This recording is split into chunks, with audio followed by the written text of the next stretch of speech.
Это были славные каникулы. Мы все мощно отдохнули и не слабо повеселились. И наши ведущие в том числе встретились, обменялись подарками, распробовали вкус самых лучших пиц Уфы и поучаствовали в развлекательном шоу нового формата Good Night. Двери этой студии открываются, и вы заваливаетесь туда с песнями, с плясками, с акробатическими трюками. Главное, весело и задорно. 3, 2, 1, поехали! Здесь собрались все самые лучшие ведущие на детском телеканале «Тамыр», ну или просто, проще говоря, ведущие «Горы новостей». Ну, здесь мы собрались, играя в разные игры. Топовые конкурсы разных соцсетей в реале. Что может быть веселее? Наши ведущие разделились на две команды и определили капитанов. Конечно же, самое сложное было начинать всегда первой, но думаю, что я хорошо справлялась с этим. Вот, и, конечно же, чувствовала ответственность за команду, но мне кажется, у меня все отлично получилось, и, моя команда мной гордится. Ни для кого не секрет, что ребята из «Горы новостей» самые дружные, но тут пришлось включить себе дух соперничества. Мандарины, меняемся. Кнопка. Оливье, молодец.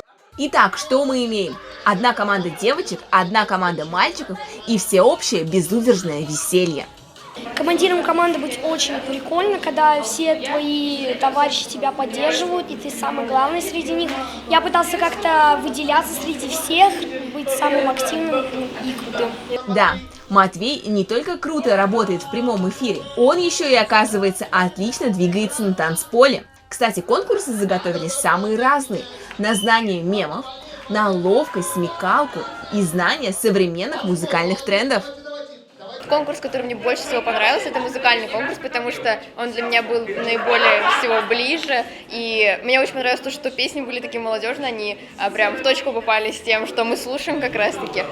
Арина, конечно, вы только посмотрите на вашего эльфийского диджея. Быть в курсе всех новостей – это ваша работа, а работа Good Night Show – это сделать так, чтобы отдохнул даже самый бешеный трудяга. Все прошло хорошо, комфортно, это нас просто как-то даже сблизило, и мы теперь друг друга хорошо знаем.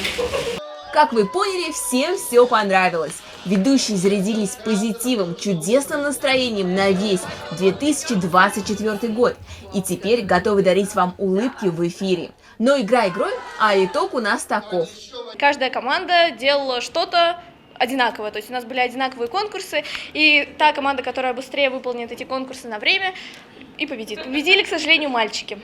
Лейла, тебе с ними еще вообще-то работать. А если вы, телезрители, решите передохнуть и разнообразить свои выходные, теперь вы знаете, что делать и куда идти. Раз, два, три.